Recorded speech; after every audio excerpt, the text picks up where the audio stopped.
All right, hello and welcome to the Stretch Yourself Empowerment Podcast. Now, people, hey, this show, I am so excited on this show. This is the show for people and entrepreneurs that are all about staying focused and engaged on improving their relationships in business and in life. And on this episode, one question: have you ever struggled with creating abundance in your life? Meaning, have you started flowing and it got stuck? Well, that's what we're going to help you with on this week's show, where you're going to learn how to create abundance and live the life you desire.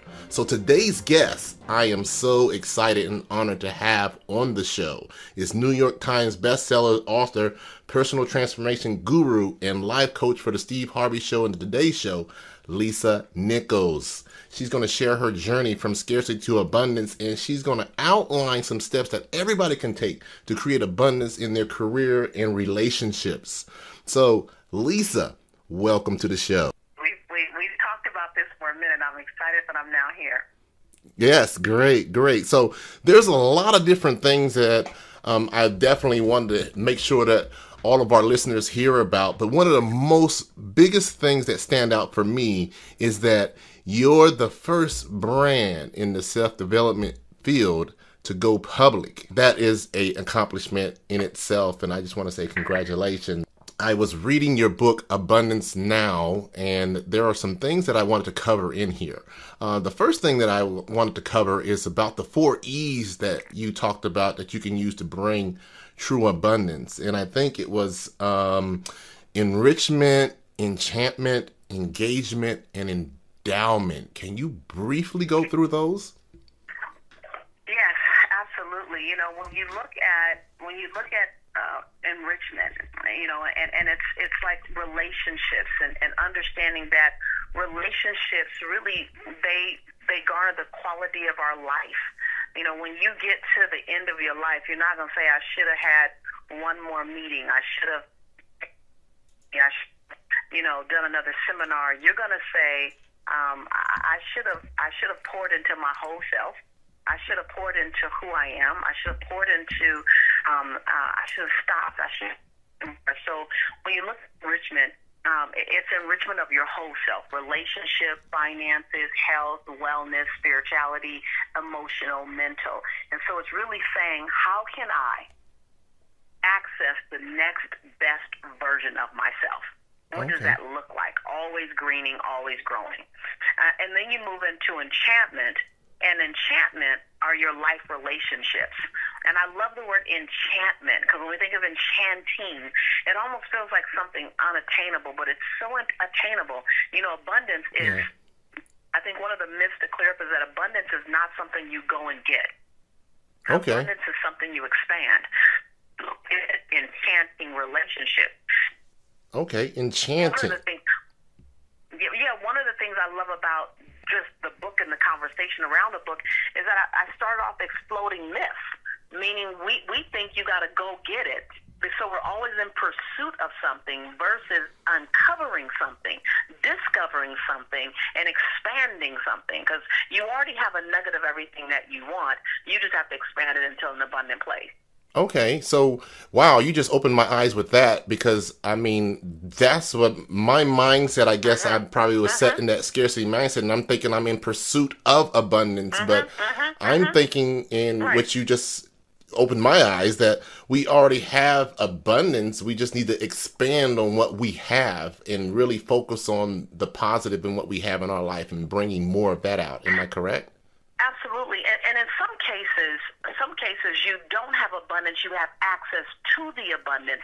The distinction I really want you to get is that you don't go get it. It's not a seed out there. It's a seed in you. For some people, it's already abundant, and you just have to recognize it. For others, the nugget is there, the relationship is there, but it's not abundant yet. Abundant is to be in overflow. Abundant is to be without lack.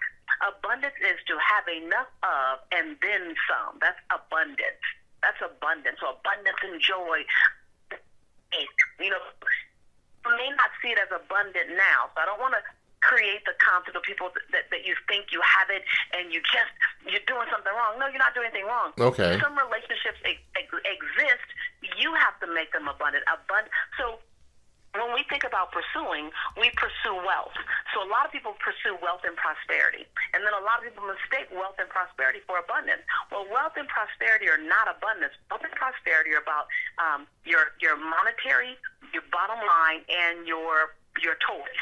So that's wealth and prosperity. Okay. Abundance is a 360 experience. It includes relationships, spirituality, money, toys, health and wellness. So abundance is the only thing that's 360, where wealth and financial success is just linear. So abundance is looking at the things in your life, such as health. Many people know 3 years ago I was obese, and I did not have health abundance. Now I have health abundance. I had health, it was abundant. It was in scarcity. It was in lack. I was in struggle. Most of us, I love your transparency. You said, I always thought I had to go get something. Many of us, that's the way we're raised. You're like everyone else. You're like I was. We're raised with, you got to go get it. It's outside of you. There isn't enough here. You got to pursue it. We very rarely say, hold on. Let me take what I currently have and let me nurture it. Let me tend to it. Let me fertilize it. Let me give it sun. Let me give it light. Let me give it patience. Let me give it love. Let me give it an apology. Let me give it a bold request. Let me recognize that love is an open book test. If I did all that, what I have expands. Wow. And I'm just thinking as you're talking, and I'm just going over some of the things that you said, and I think most of that stuff, I think it just comes from our mindset and what we believe in, because I grew up, my dad, I have 4 sisters, and my dad really just made me a hard worker and said that you have to go and get what you want. What I've been learning moving forward now, Lisa, is that some of the things I do have values inside me that I need to practice with in order to gain that abundance that I want to have in my life by doing that 360 that you're saying in all areas of your life, and not just looking at it externally, but looking internally. So let's address that scarcity mindset. What can I do? And I'm just going to use myself. I'm going to be the guinea pig. I love it. I love it. What can absolutely. I do in order to get myself out of that scarcity mindset? Because there's some things that I'll look at and I'll say, okay, I don't have the money for this right now. I probably need to wait until I do this, or wait until I accomplish this thing. What can I do to move out of that type of mindset? What's something very simple that I can do to make an immediate change that not only me, but the listeners that will be tuning in onto the show can do as well? Absolutely. So first of all, understand that abundant thinkers actually think differently. So I'm going to give you some ways that abundant thinkers think differently, and this might be a little disruptive because then it shows you where you parked your mind. And the great thing about recognizing where you parked your mind is that you can put your mind in drive and drive it to another space. Like literally, awareness is the first step to transformation, is awareness. So I'm still going to make you aware of just a few things.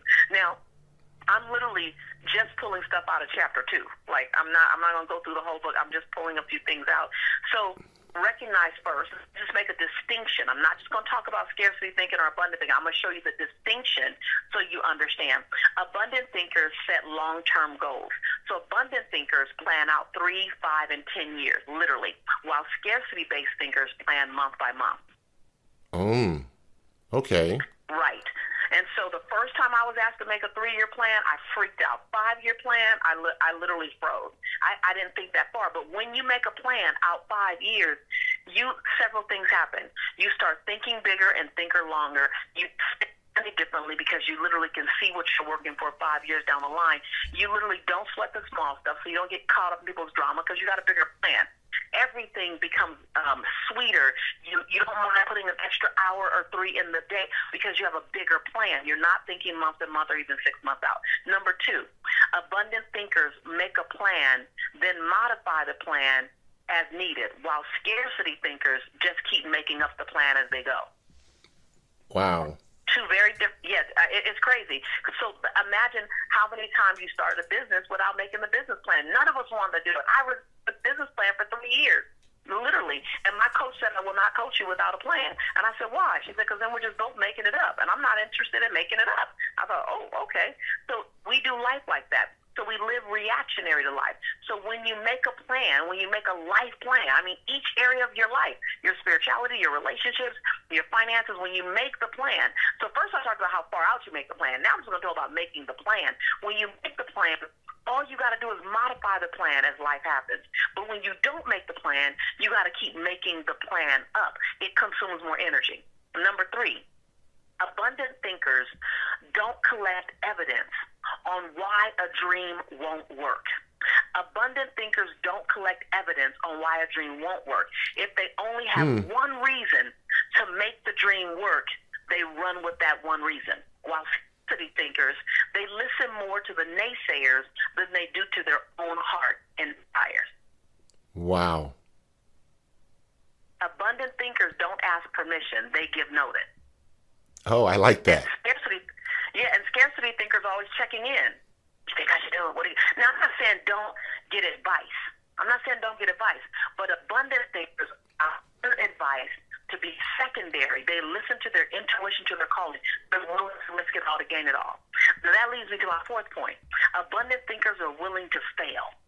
Abundant thinkers are willing to, and oh, by the way, we fail all the time. Oh, yes, we do. We fail all the time. You know, the difference between an abundant thinker and a scarcity thinker is that when an abundant thinker fails, they're committed to failing forward. We'll fail, but we're committed to failing forward, meaning we pull out the blessing and we pull out the lesson. While scarcity thinkers never quite fly because they're too consumed with trying to avoid failure. Ooh, yes, that's powerful. And then there's some that don't even want to fly at all because they let the naysayers talk them out of trying to fly. So, absolutely. Yeah. Absolutely. And they're caught up with the what if song. Yes. What if. Well, they sing what if and all kind of. They got the R&B version of what if. They got the gospel version of what if. They got the country version of what if. Literally a life riddled with what if. And so what happens is scarcity-based thinkers are saying what if in their young years and in their mature years, that when they get in their final years, they're still asking, what if? What if I would have leaped? What if I would have loved? What if I would have taken that risk? What if? So their entire life is the first set of what ifs, or the first 2 quarters of their life is what if I do it and it doesn't work? And the last quarter of their life is what if I would have tried? Wow. You know, I usually talk to my clients and I always tell them, which song do you want to sing? Do you want to sing that What If song with the remix featuring Puff Daddy? Or do you want to sing that song, Remember When? Remember when we did this? Right. Man, because the Remember When stories are awesome. Exactly. Yes. Exactly. And a couple more for you. Abundant thinkers forgive sooner, quicker, faster. Because abundant thinkers don't want to allow negative energy or anger or resentment to occupy the primary real estate in their minds or in their hearts. While scarcity thinkers feed on the anger by replaying stories. Wow. And they hold on to the injustice versus the valuable lesson that could have been learned. Movie? Yes, that is powerful. So, another question. So, let's say you're in a relationship, and I'm using myself again. This is me, guys. Okay. So don't think I'm pointing fingers. I don't want to put nobody out there. So, I'm a visionary. I am very intuitive in my vision. I've been blessed with a lot of certain gifts. My wife is a black and white thinker. So she only sees that black and white. She doesn't see either or. How can you, and I don't want to say combat, but how can you keep a mental state or a mental state of toughness in the midst of a black and white world, if you want to say? First of all, I recommend you expand your compassion, because really you're the helium in the balloon and she's the string. And if there were no string, you'd fly all around the world. You'd be everywhere. That is true. You get caught up in the telephone line. You're gonna go float somewhere. So her string is a part of what keeps you grounded, and your helium is a part of what gets her to believe bigger. Okay, man, I like the knowledge. I like the way you put it. I said, I love that analogy. I like the way you put it because Yeah. I can float away.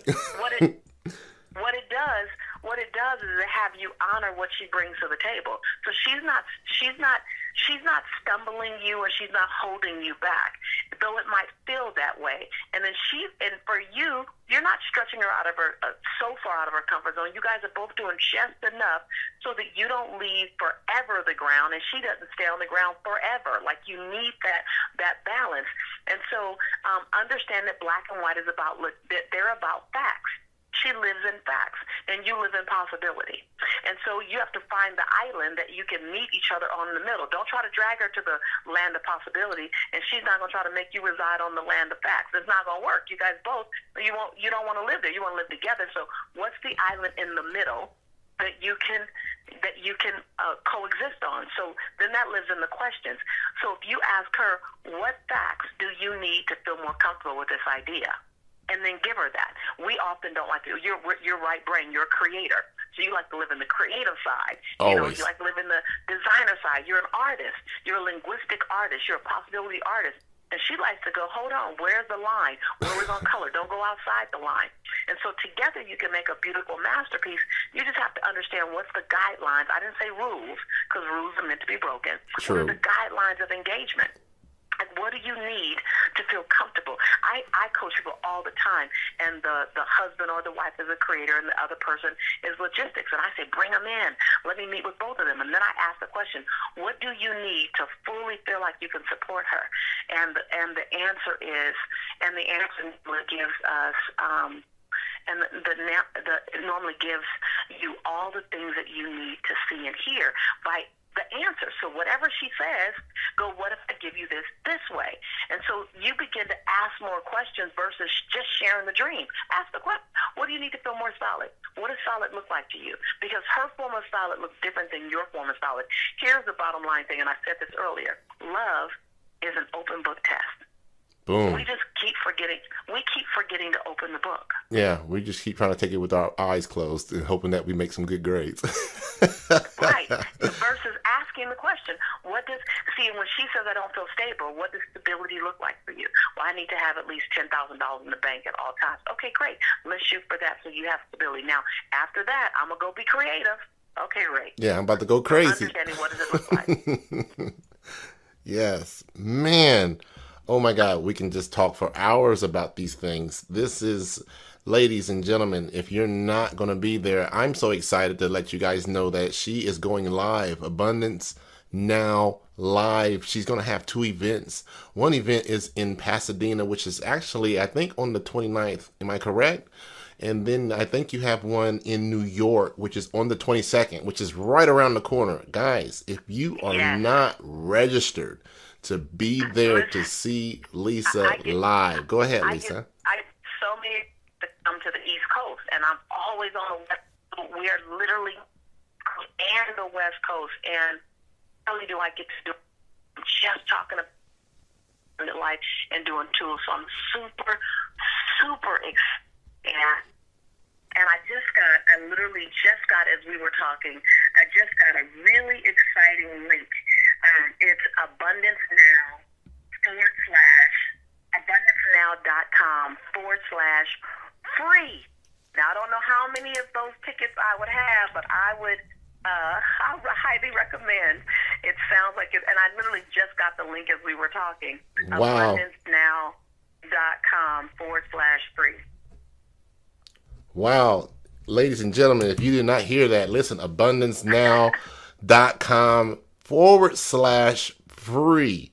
And I don't know how long that is going to last, because once this gets out, once the word gets out and we go live with this, oh my God, tickets are going to go away like hotcakes. Right. Man, I promise you guys, Lisa Nichols is going to definitely bring some enlightening. And if you haven't picked up any gems on this podcast, I don't know what stratosphere you're in, guys. So Lisa, I want to thank you again. Go out to abundancenow.com/free And if you don't get the tickets now, if you do not get the tickets, you can go to motivatingthemasses.com. You're going to go /live events, and you're going to click on the live events that is in New York, which is on the 22nd of this month of October, and in Pasadena, which will be on the 29th of October. And I'm excited because she said she is coming to Atlanta, Georgia, and I am happy to be a special guest on her. Yes, you will. Yes, you will. The beginning of November, I'm coming for all people who have a message in their belly, and they have a story, and they have a platform, and they have insight, and they have intellectual property that they want to share with others. I'm coming to find our speakers, authors, and coaches, and together in Atlanta for 3 days, I'm going to help shape your message, shape your brand, accelerate your brand, demystify how do you build a brand that can touch, serve, and generate millions. I want to touch, serve, and generate millions. Yes. Thank you, Lisa, for allowing me that opportunity to interview you and bring some tremendous value to the Stretch Yourself community. We are all upward thinkers, and hopefully we'll become some more abundant thinkers, because I think I had a little scarcity thinking in my mindset as well. So it was a great eye-opener for me, and it was a great eye-opener to the people that would probably be listening to this show. So, hey guys, thanks for listening to the Stretch Yourself Empowerment Podcast. There are hundreds and thousands of podcasters out there, and I just want to personally thank each and every one of you for choosing my podcast to help you build better relationships in business and in life. To listen, you can go to podbean.com. Keyword is Stretch Yourself. The brand is Stretch Yourself. So if you go out there and just Google that link, you will be able to pull up everything about this show. Thank you guys. Thank you, Lisa, for allowing you on this show. I truly appreciate you, and I look forward to meeting you in person in November. I'm looking forward to it. Thank you so much for having me. My grandmother says that you can get back anything in life, a car, house, clothes, but the one thing that you will never get back is your time. So when you spend it with someone, they should consider it a gift. So I consider the time that you spent with me, and each and every person listening, I consider this to be a gift. So thank you. Oh, that is so sweet, and I'm going to take your grandmother's quote if I can. You can have it. You can have it. Definitely. Thank you so much. Thanks for listening to Stretch Yourself, the Empowerment Podcast. To download this or listen to more episodes like this one, please subscribe to the channel or connect with me socially. Keyword Stretch Yourself. Other episodes will be available for you on iTunes for download. If you want to be a part of the show, you can connect with me at events@stretchyourself.org.